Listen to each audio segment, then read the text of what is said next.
PCC chief Deepak Baij ने जासूसी का आरोप लगाया है। सीएम विष्णुदेव साय को दीपक बैज ने पत्र में लिखा, दंतेवाड़ा एएसपी एसआई आरक्षक पर कार्रवाई हो, हमने घटना की शिकायत गंज थाने में की है। तो दीपक बैज ने देखिए पत्र लिखा है और जासूसी का आरोप उन्होंने लगाया। इससे पहले भी उन्होंने आरोप लगाया था और अब उन्होंने सीएम विष्णुदेव साय को पत्र लिखा है और कार्रवाई की मांग की है। दंतेवाड़ा एएसपी एसआई आरक्षक पर उन्होंने कार्रवाई करने की मांग की है। उन्होंने ये भी पत्र में लिखा कि हमने घटना की शिकायत गंज थाने में की है। और ज्यादा जानकारी के लिए हमारे सहयोगी सौरभ हमारे साथ जुड़ गए। सौरभ, लगातार ये मुद्दा गरमाया हुआ है। दीपक बैज ने अब सीएम विष्णुदेव साय को पत्र लिखकर कार्रवाई की मांग कर दी है। जी बिल्कुल, देखिए प्रदेश कांग्रेस अध्यक्ष दीपक बैज ने मुख्यमंत्री विष्णुदेव साय और डीजीपी को पत्र लिखा है। पत्र के माध्यम से उन्होंने जानकारी दी है कि गंज थाने में हमने पूरे मामले की शिकायत की है और शिकायत की कॉपी भी जो है भेजी जा रही है। तो इस संदर्भ में राज्य सरकार को कार्रवाई किए जाना चाहिए। उन्होंने सीधे तौर पर कहा है कि दंतेवाड़ा के एसपी एएसआई और आरक्षक जो दोनों में से जो दो लोग पहुंचे थे यहाँ पर, एएसआई आरक्षक, जिनको पकड़ा भी गया, ये दीपक बैज ने उन्होंने पत्र में लिखा है। जबकि बताया कि एएसपी बर्मन है वो उन्होंने दंतेवाड़ा से दिशा निर्देश इन दोनों लोगों को देते रहे। इस आधार पर तीनों के ऊपर कार्रवाई होनी चाहिए। और जैसे कि मालूम है कि कल पूरा सदन जो है इसी मामले पर जो है हंगामा देखने को मिला। अब आने वाले दिनों में कांग्रेस सड़क पर भी उतरने जा रही पूरे मुद्दे को लेकर। तमाम कांग्रेस के बड़े नेता इस मुद्दे पर राज्य सरकार को घेर रहे हैं। ऐसे में प्रदेश कांग्रेस अध्यक्ष का द्वारा दीपक बैज द्वारा जो है मुख्यमंत्री को पत्र लिखा जाना इसी जो लगातार विरोध का एक कड़ी है, यही माना जा सकता है। सौरभ, क्या सीएम का कोई रिएक्शन आया है इस पत्र को लेकर? बिल्कुल, देखिए राज्य सरकार की ओर से अभी तक तो दीपक बैज के इस पत्र पर तो नहीं आए हैं, लेकिन जो दीपक बैज आरोप लगा रहे हैं कि उन पर जासूसी कराया जा रहा है राज्य सरकार के द्वारा, उस पर तमाम बड़े नेताओं की प्रतिक्रिया आई है और दीपक बैज के आरोपों को निराधार बताया है।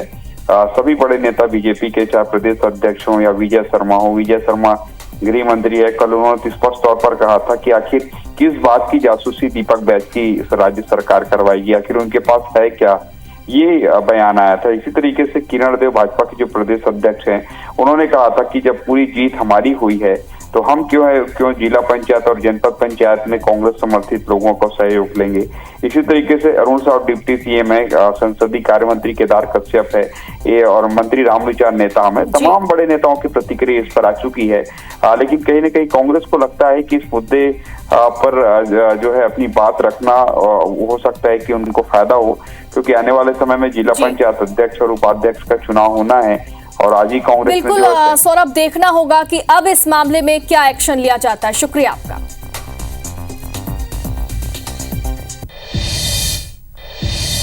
और आज ईडी के खिलाफ छत्तीसगढ़ कांग्रेस प्रदेश भर में प्रदर्शन कर रही है। प्रदर्शन की तस्वीरें आपको दिखा रहे हैं, बिलासपुर और अंबिकापुर की तस्वीरें। बिलासपुर में कांग्रेस कार्यकर्ताओं ने नेहरू चौक में ईडी और केंद्र सरकार का पुतला दहन किया। इस दौरान कार्यकर्ताओं ने केंद्र सरकार और ईडी के खिलाफ जमकर नारेबाजी की। तो वहीं दूसरी तस्वीर है अंबिकापुर की, यहाँ पर भी विरोध प्रदर्शन किया गया। कांग्रेस नेताओं ने यहाँ पर पुतला दहन किया। विरोध की ये दो तस्वीरें हैं। कांग्रेस ने यहाँ पर देखिए ईडी का विरोध किया है, ईडी और केंद्र सरकार का पुतला दहन करके अपना विरोध जाहिर किया।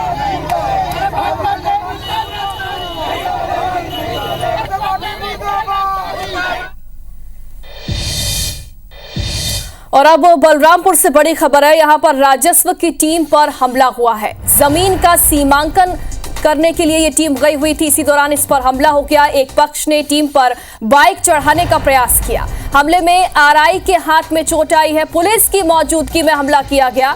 टीम ने एसडीएम से लिखित में शिकायत भी कर दी है। राजपुर पुलिस जांच में अब जुटी हुई है। बलरामपुर से एक खबर सामने आई है, जहां पर देखिए राजस्व विभाग की टीम पर हमला हुआ, लेकिन हैरानी की बात यह है कि पुलिस कर्मी भी वहां पर मौजूद थे। इस दौरान टीम पर हमला किया गया। जमीन का सीमांकन करने के लिए राजस्व विभाग की जो टीम है वो वहां पर गई थी। इस दौरान एक पक्ष ने टीम पर बाइक चढ़ाने का प्रयास किया। आरआई इसमें घायल हो गए हैं। फिलहाल शिकायत भी इस मामले की कर दी गई है। देखना होगा क्या एक्शन इस मामले में लिया जाता है। मोटरसाइकिल चलाने को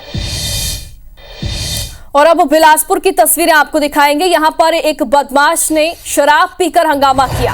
क्लब में युवकों के साथ गाली गलौज की, मारपीट का आरोप भी लगाया। तोरवा थाना क्षेत्र का ये मामला बताया जा रहा है, जहां पर एक बदमाश ने हंगामा किया। शराब पीकर यहां पर बदमाश ने हंगामा किया है। क्लब में युवकों के साथ गाली गलौज भी इस दौरान की गई, मारपीट का भी आरोप लगाया। तोरवा थाना क्षेत्र का ये पूरा मामला बताया जा रहा है, जहां पर एक क्लब में एक बदमाश ने हंगामा मचाया।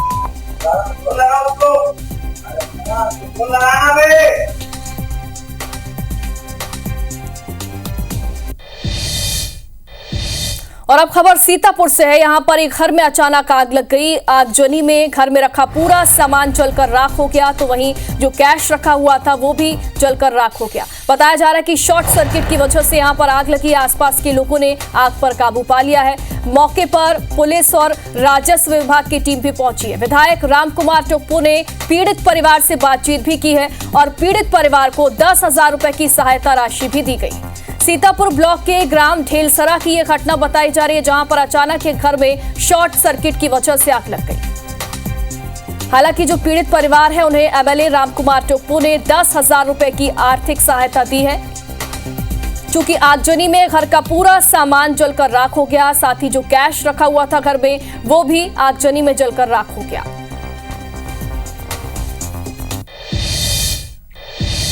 और छत्तीसगढ़ के सुकमा जिले में सुबह सुरक्षा बलों और नक्सलियों के बीच मुठभेड़ हुई। पामेड़ के जंगलों में नक्सलियों के होने की सूचना के बाद डीआरजी और कोबरा बटालियन की संयुक्त टीम ने सर्चिंग ऑपरेशन शुरू किया था। और इस मुठभेड़ में आपको बता दें कि 2 नक्सलियों के मारे जाने की खबर भी सामने आ रही है। सुरक्षा बलों ने एक नदी के पास घेराबंदी की थी और इसी दौरान नक्सलियों ने फायरिंग भी शुरू कर दी थी।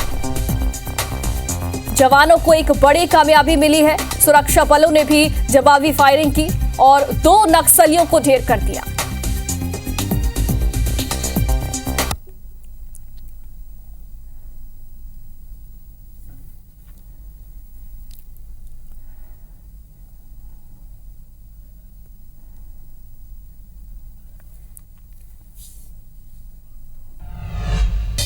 और इधर दुर्ग में अलका वाघमार ने महापौर पद की शपथ ले ली है। इस दौरान सभी पार्षदों ने भी शपथ ग्रहण की।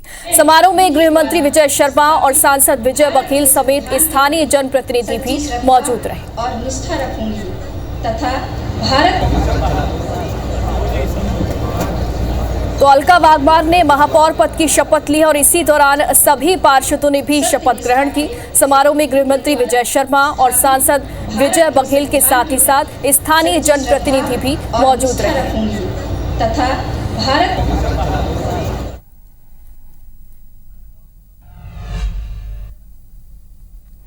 और इधर जांजगीर जिला पंचायत में 5 मार्च को अध्यक्ष और उपाध्यक्ष के लिए चुनाव होना है और इसे लेकर जिला प्रशासन ने अधिसूचना भी जारी कर दी है। संख्या बल के लिहाज से बीजेपी की स्थिति मजबूत है। हालांकि 5 मार्च को पता चल ही जाएगा कि सत्ता पर काबिज कौन होगा। इधर बलरामपुर में भी उपाध्यक्ष पद को लेकर बीजेपी और कांग्रेस के साथ ही निर्दलीय पार्षदों में जोड़ तोड़ का खेल जारी है। यहां बीजेपी के 9 पार्षद चुनाव जीतकर सदन में पहुंचे हैं और इसके बाद भी यहां बीजेपी में आपस में सहमति नहीं बन पा रही है। वहीं निर्दलीय पार्षदों का दावा है कि इस बार उपाध्यक्ष निर्दलीय ही बनकर रहेगा। वहीं कोंडागांव में बीजेपी की बड़ी जीत के बाद अब नगर पालिका उपाध्यक्ष पद को लेकर चर्चा एक बार फिर से शुरू हो गई है। क्या जसकेतु उसेंडी ही उपाध्यक्ष पद पर दोबारा काबिज होंगे या फिर पार्टी किसी अन्य चेहरे को मौका देगी, ये देखना होगा।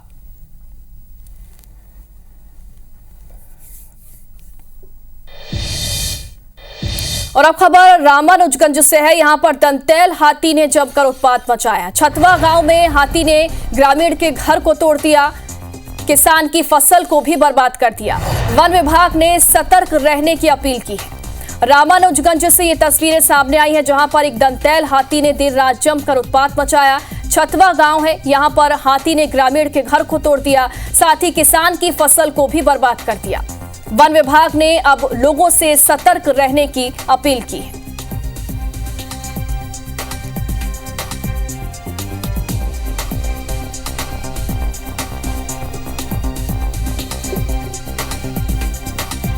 छतवा गांव में लगातार दंतैल हाथी का आतंक देखने को मिल रहा है और अब ये तस्वीरें सामने आई है जहां पर देर रात दंतैल हाथी ने किसान की फसल को बर्बाद कर दिया तो वहीं एक ग्रामीण के घर को भी तोड़ दिया।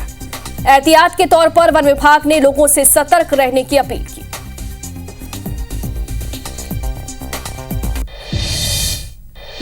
और अब कोंडा गांव का रुख करते हैं। यहां पर त्रिस्तरीय पंचायत चुनाव के नतीजे सामने आने के बाद राजनीति में हलचल तेज हो गई है। जिला पंचायत चुनाव में भाजपा और कांग्रेस को 6-6 सीटें मिली हैं, जिससे अध्यक्ष पद को लेकर दोनों दलों के बीच खींचतान भी शुरू हो गई है। हालांकि भाजपा ने स्पष्ट रूप से दावा किया है कि जिला पंचायत अध्यक्ष उनका ही बनेगा। भाजपा का कहना है कि कांग्रेस में गुटबाजी और आंतरिक कलह के चलते वो अपने सदस्यों को एकजुट नहीं रख पाएगी, जिसका लाभ भाजपा को मिलेगा। तो वहीं दूसरी ओर कांग्रेस ने अभी तक अपनी रणनीति सार्वजनिक नहीं की, लेकिन पार्टी के अंदर बैठकों और समीकरण साधने की कवायद जारी है। हम अगर कोंडागांव विधानसभा की अगर बात करें तो इसमें कुल 6 सीट आती है, जिसमें से एक सीट जो है वो नारायणपुर विधानसभा के क्षेत्र के अंतर्गत आती है। और हमारे जितने भी समर्थित प्रत्याशी थे सभी ने बहुत अच्छा चुनाव लड़ा है और अगर आप मतों का अंतर भी देखेंगे तो बहुत ज़्यादा नहीं था। और हम तो दावा भी करते हैं कि जिला पंचायत में अध्यक्ष और उपाध्यक्ष दोनों कांग्रेस समर्थित व्यक्ति ही बैठेगा। और हमने केसकाल को भी पूरा ही जीता है, चाहे जनपद की बात करें, चाहे पंच की बात करें, हम सरपंच की बात करें। कांग्रेस के पूरे 6 नहीं है, वहाँ भी आपसी लड़ाई इतनी चल रही है। कुछ लोग बोलते हैं कि कांग्रेस के पूर्व विधायक के लोग हैं, तो कुछ बोलते हैं कि उनके प्रदेश के नेता है, उनके कुछ जीत के आए हैं करके। वो आपस में पहले एक हो जाए, उसके बाद बात करेंगे कि उनकी 6 है कि 4 है।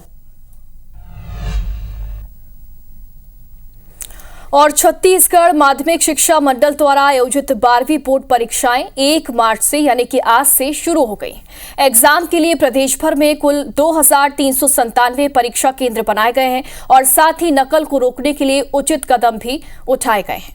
रायपुर में भी 12वीं के एग्जाम हुए। परीक्षा के बाद छात्रों का कहना है कि पहला पेपर हिंदी का सरल था।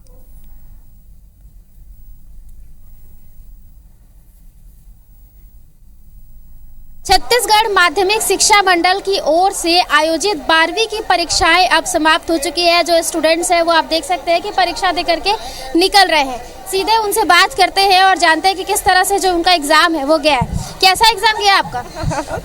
बहुत अच्छा गया, बहुत अच्छा था। आप बताइए कैसा गया एग्जाम आपका? अच्छा गया। हाँ। हिंदी का पेपर तो सरल आया था कि कठिन था? थोड़ा आसान था, बहुत। आप बताइए एग्जाम कैसा गया? आसान था एग्जाम तो 1 नंबर में। कौन सा सेट मिला था आपको? A सेट मिला था। टाइम यूटिलाइज किया बढ़िया से? हाँ, टाइम बच भी गया था लास्ट में। सर ये बताइए कि यहाँ पर नकल रोकने के लिए किस तरह से जो इंतजाम है वो किए गए थे? पूरी यहाँ की प्रिंसिपल महोदय के निर्देश पे एक टीचरों का एक ग्रुप बना हुआ, वो सारे कमरे में जाके निरीक्षण करते हैं। तो एंट्री से ही हमारे स्ट्रिक्ट है शुरू में कि वहीं से ही पहले सारी चीज़ चेकिंग कर ली जाए, किसी भी तरह का कोई सामान तो नहीं उनके पास वैसे। और उनको बता भी दिया गया है कि किसी भी तरह का नकल प्रकरण होगा तो आपके विरुद्ध कड़ी कार्रवाई की जाएगी। तो बच्चों